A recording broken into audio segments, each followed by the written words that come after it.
E aí galera, beleza? Então, hoje eu vou fazer um videozinho também rápido, né?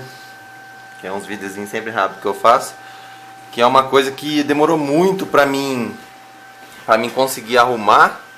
Que meu aquário fica no meu quarto, né? E o barulho que faz, como é SAMP, é um barulho bem desagradável, como se fosse de ralo. E eu tentei fazer de tudo. Já tentei, coloquei registro aqui pra tentar regular. Nada, sempre tinha barulho. E uma coisa que eu fiz, a única coisa que resolveu para parar o barulho de ralo foi isso aqui, ó. Eu peguei um ralinho, eu fiz um furo nele aqui, mais como respiro mesmo. Aí ó, vocês podem ver o barulho que tá agora, ó. Barulho bem insuportável, não dá nem pra dormir.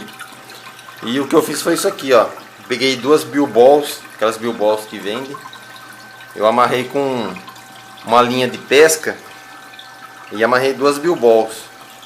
E a água passa entre essas billballs e meio que o ar não passa junto. Então o barulho melhorou 99%. Foi a única coisa que resolveu pra mim. Tentei registro, tentei diminuir o cano. Quando eu tentei diminuir o cano, o aquário meio que transbordou, porque aí foi pouca água, o aquário chegou a transbordar. Com o registro foi quase a mesma coisa, mas depois que eu fiz isso aqui, ó, com a billballs, tá até meio sujo aqui, ó. A linha, amarrei uma na outra aqui, melhorou 99%. Então é isso aí, quando vocês fizerem um SAMP e não quiser barulho e o registro não der certo, coloca uma ou duas billballs, vê como que é o seu cano, quantos que cabem. Você põe billballs que não vai ter dor de cabeça, ó. Vou colocar, vai parar o barulho, ó. Exatamente agora, ó. Ó, barulho parou.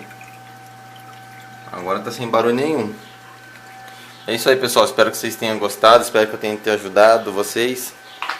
Se vocês quiserem comentar, curtir, compartilhar, se inscrever, eu agradeço muito, viu? Valeu, é nóis.